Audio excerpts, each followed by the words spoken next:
It's time for another edition of Mets Musings. Hi, this is Ron Darling.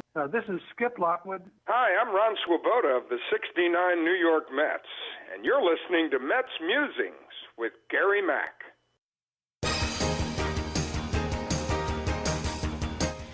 Now it's time for some New York Mets baseball talk.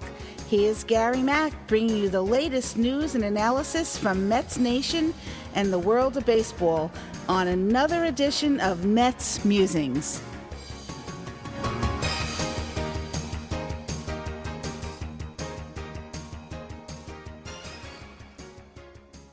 Hope everybody had a good 2 weeks out there. Yes, I took a week off. Time just kind of slipped by, and it was the holiday weekend, and didn't really get into the studio to do anything, so took the week off. But we're back now, and amazingly enough, the Mets are still in first place. The bench mob, what a job these guys are doing.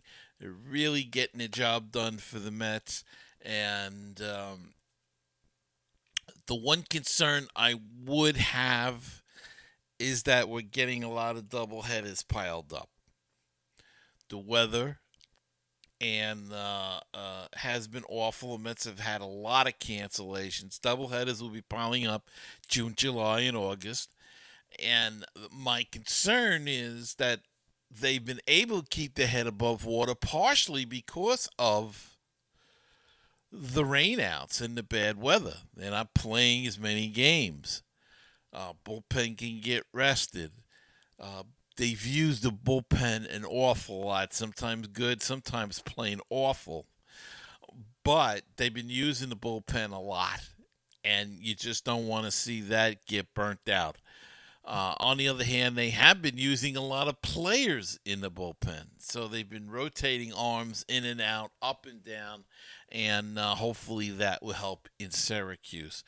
Plus, the guys that they added have been doing a great job. But if you notice, the one thing that they did this year, the Mets, that they have not done in the past, is that the veterans that they've signed for these utility roles not only are past major leaguers who were full-time players, some of them, but also are younger than the usual guys they sign. They're not 35 years old. They're not 33. They're not 32. They're pretty, Villar's like, 29, maybe 30, 28. Perosa's about that, maybe 27, something like that. So that has paid dividends as well, because the guys are not,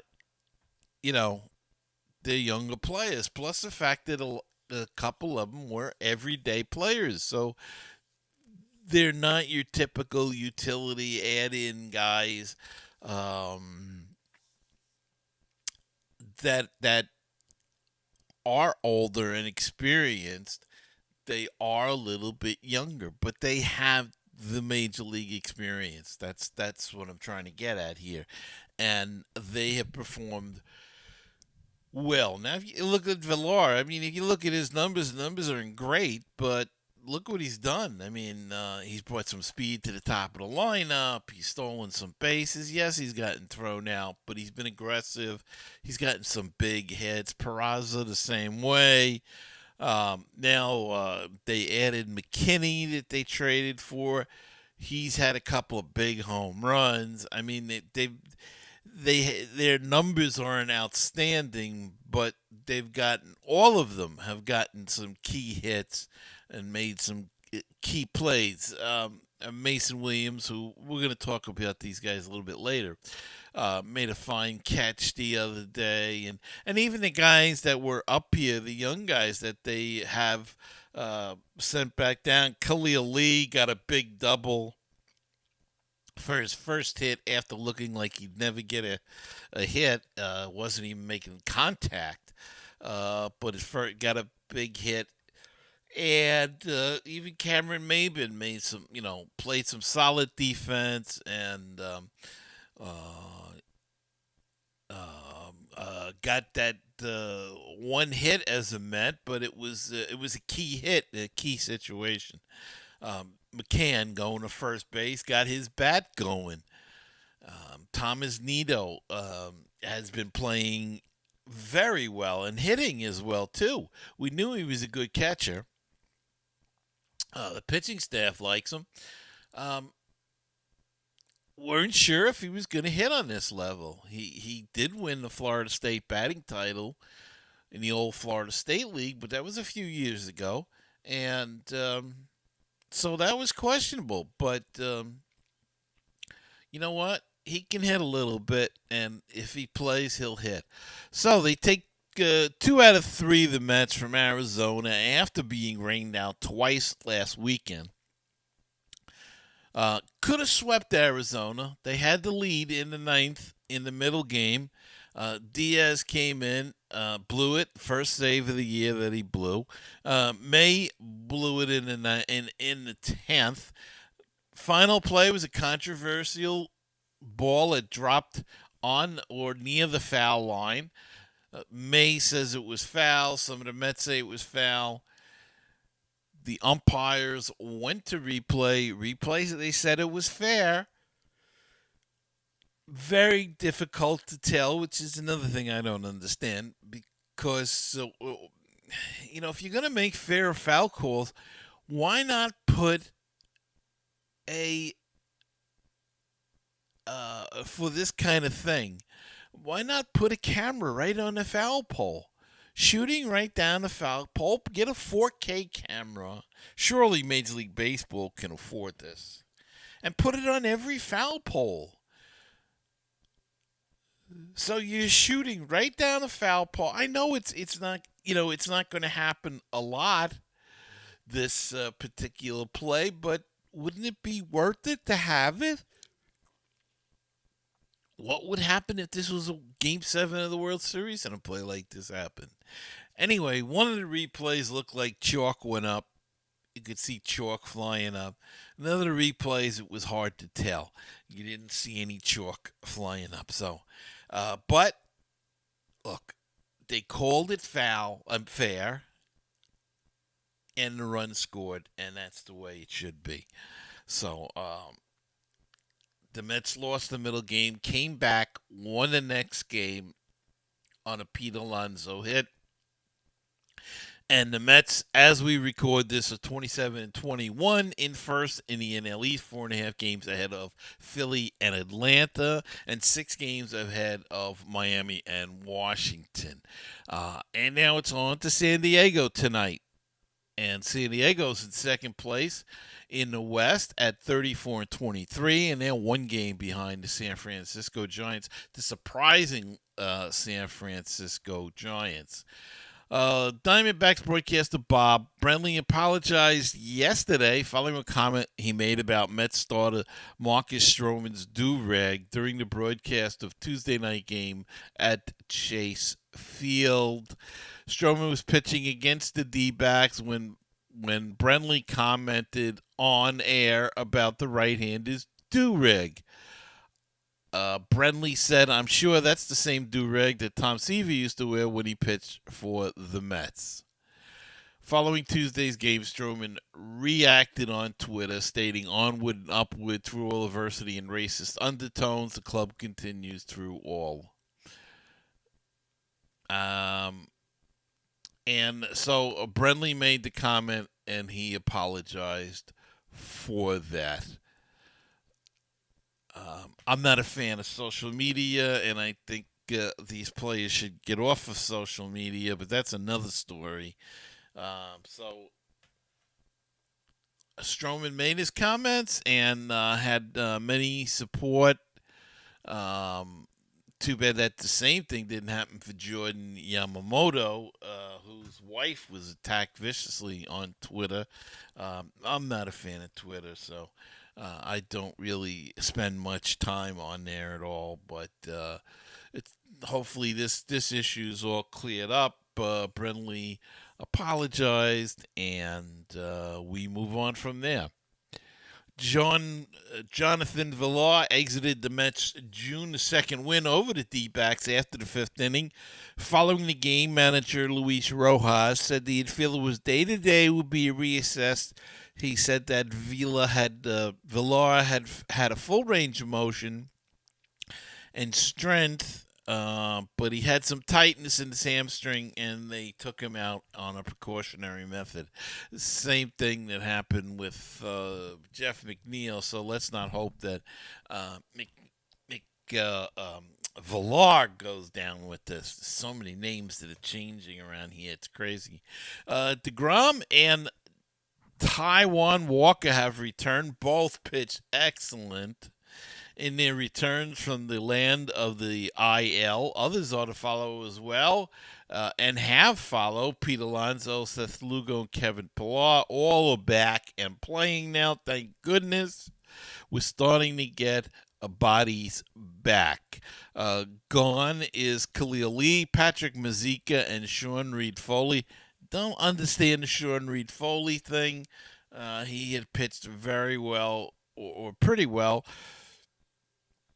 while he was up here, but I guess they felt the need to, they needed to make a space for Lugo, so Foley was the candidate.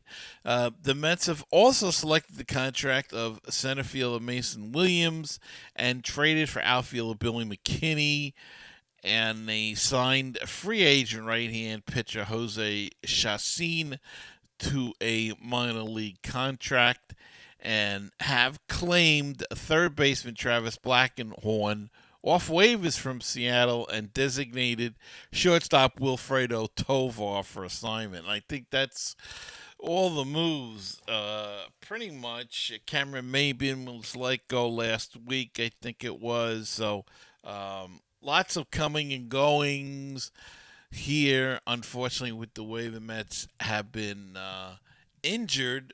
But now we're getting guys back, hopefully, and we'll have an injury report for you and an update. But let's take a break and come back after this. Baseball and BBQ, your place for interesting baseball talk, opinions, and history. Baseball and BBQ, your place for barbecue recipes, tips, and interviews from the world of barbecue. If you like baseball and if you like barbecue, then tune in to Baseball and BBQ. Find us on iTunes, Stitcher, Google Play, and BaseballTalkRadio.com. Wouldn't it be great if you could get a PhD in life through baseball? Welcome to Baseball PhD, a tour company for your brain. 30 major league teams, 100 places to see. Let's touch them all as we make the road trip of a lifetime.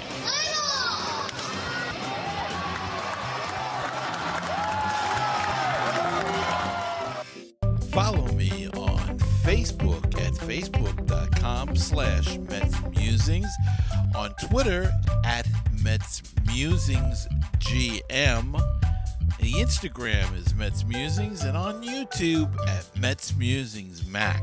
Wish to be a part of the show? Give us a call at 516-619-6341.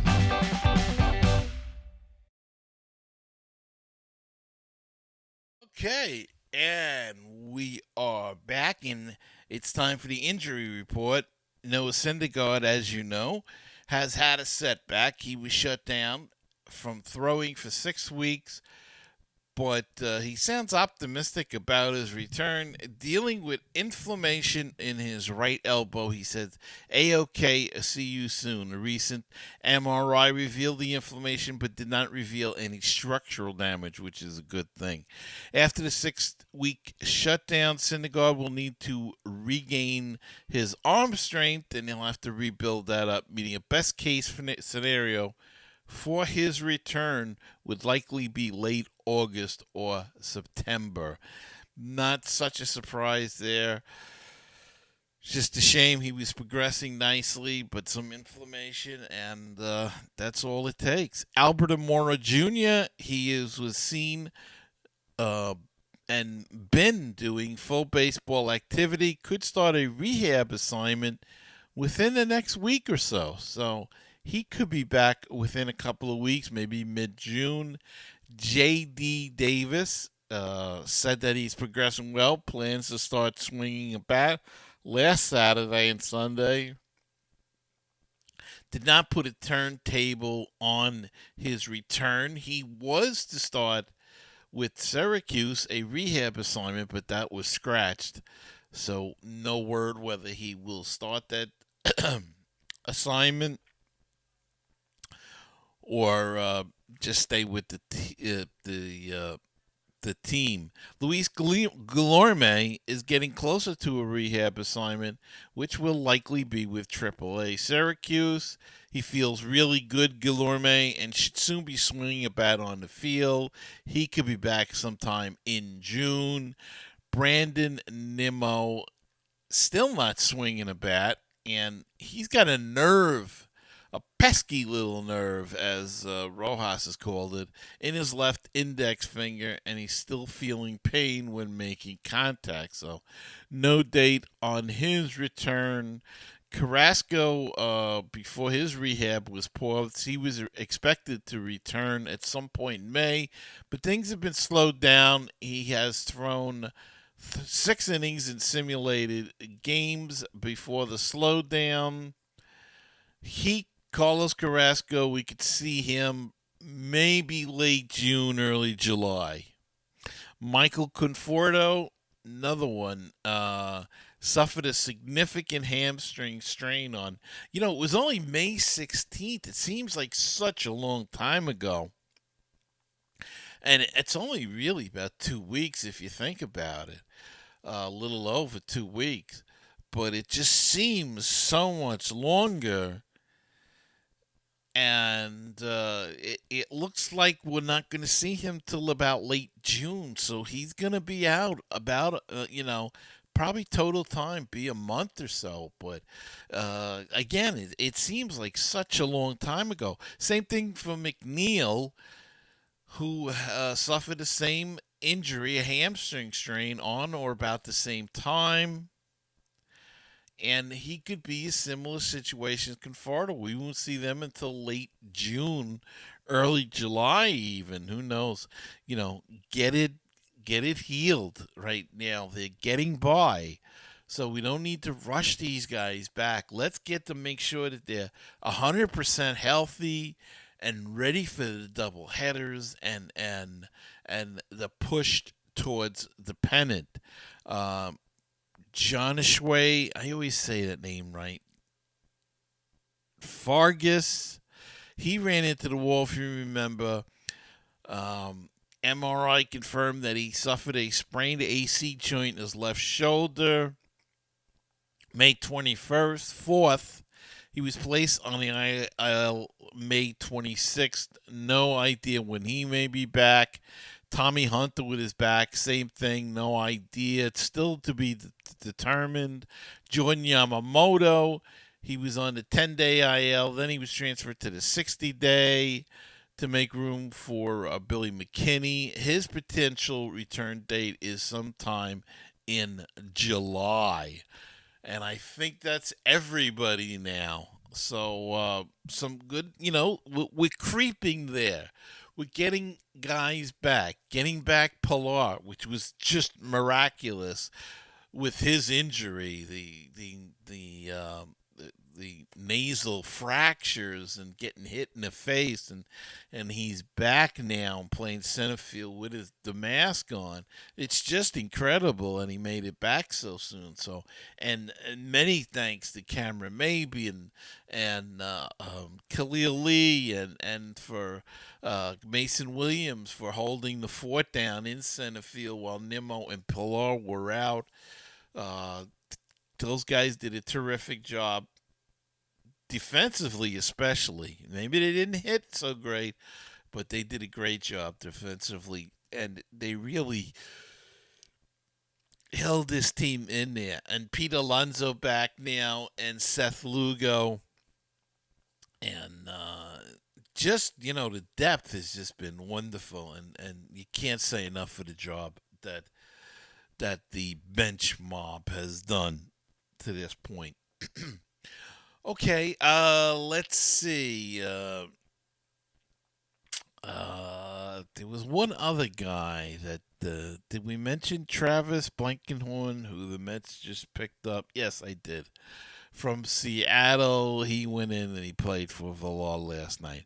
All right, let's take another break and come back with our favorite segment everybody loves, Down on the Farm. 516-619-6341. That is our voicemail comment hotline. If you have a question, want to leave a comment, make a statement, anything at all, that's the number to call. 516-619-6341.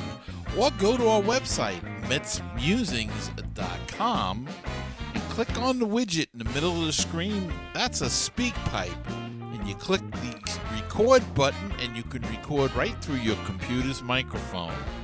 Or you can send us an email at metsmusings@gmail.com. And if you'd like to follow me on social media, it's Facebook is facebook.com/MetsMusings. Twitter is @MetsMusingsGM. Instagram is MetsMusings, and YouTube is MetsMusings Mack. And don't forget to subscribe on YouTube or wherever you watch or listen to the podcast.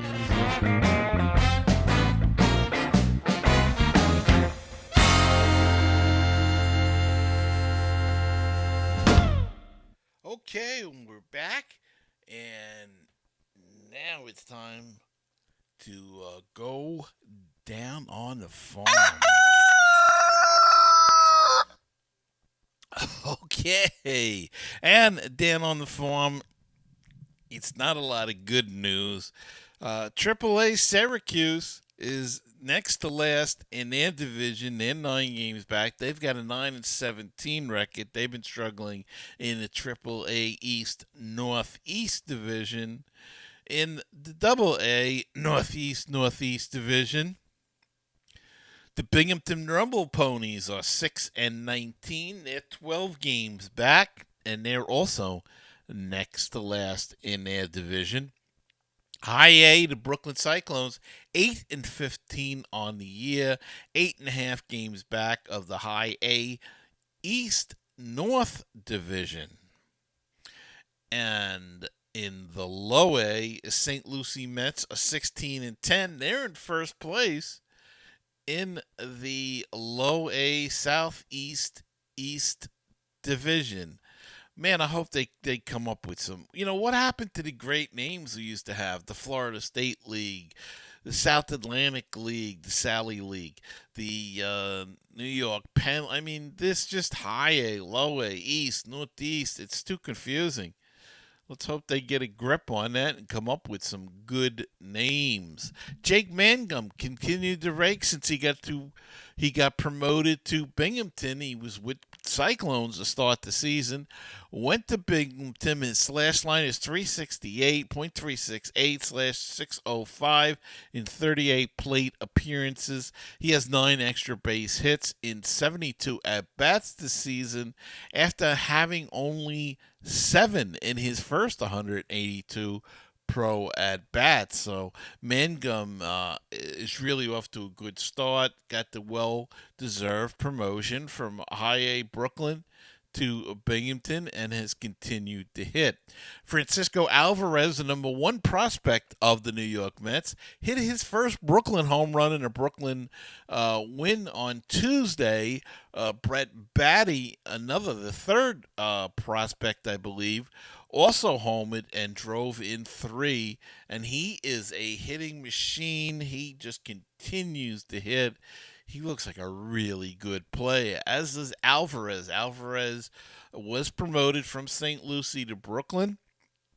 Struggled a little bit in the beginning, but now is starting to find his rhythm and starting to tear the cover off the ball. So he should be a good one as well. On Tuesday afternoon, the Mets number 6 and 9 prospects, JT Ginn and Alexander Ramirez, were assigned to a minor league roster with Tyler McGill getting the promotion to AAA. JT Ginn underwent Tommy John surgery to repair his right elbow in March 2020. After a year of recovery, Ginn is being placed on a professional roster for the first time in his young career. He will report to low A affiliate St. Lucie Mets this week. The New York Mets signed Alexander Ramirez out of the Dominican Republic in the 2019 international signing class. Ramirez's progression at the professional level was derailed due to the pandemic in 2020. But he is getting his first shot in professional ball with the St. Lucie Mets this week. He's 17 years old. 17 years old. Unbelievable. Away from home playing professional baseball. God bless him. Tyler McGill has tossed 26 innings for the Romo Ponies, striking out 42, accumulating an ERA of 3.12. In that time, he has only allowed 7 walks and features a whip of 1.077. Therefore, his promotion was well deserved, as he's been one of the most reliable starters in this Mets system. There's talent there, folks. It's not showing itself. The teams are struggling. I think part of it was having the layoff last year, and coming in this year now, and guys that get their feet wet. Other notables that we talked about past couple of weeks, Pete Crow Armstrong was hitting before he was shut down for the year. He's got to get Tommy John surgery on his arm. I think it's his non-throwing arm. Matt Allen was scheduled to be in Brooklyn, and he has to get Tommy John surgery as well. So, excuse me, some of the Mets prospects that are going to miss the season, and it's really going to set them back. But there's some talent there. Unfortunately, it's lower. Ronnie Mauricio at Brooklyn looks real good. Brett Batty, as we said, off to a terrific start. Binghamton's got Mark Vientos, who started very slow, starting to hit a little now. Who else is at Binghamton? Now you got Mangum there, who terrific hitter, and a decent outfielder as well. Desmond Lindsay's there. He's been struggling a lot, though. I don't think he's any longer considered a top prospect, unfortunately, for the Mets. So, but there's some talent. Unfortunately, it's in the lower levels, and Alvarez, wow, he's got a great arm. So he's going to be one worth watching as he makes his way up. But if you can catch him in Brooklyn, and Brett Batty and Ronnie Mauricio as well. And they've got some other guys. Antoine Duplantis is starting to hit now for them. Joe Gennard, though, don't know where they'll have a place for him. He's a first baseman, so that might be tough. But really, there's some talent there. So keep an eye on the Mets farm system. Another couple of good drafts. They're going to be really good.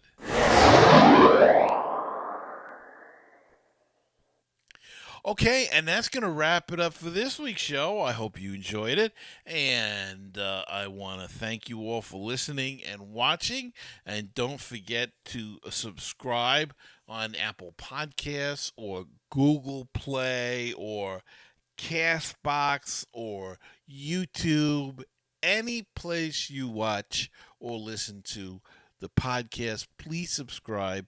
It helps us to grow the community and to bring in new listeners. And hit that bell on YouTube as well as you subscribe.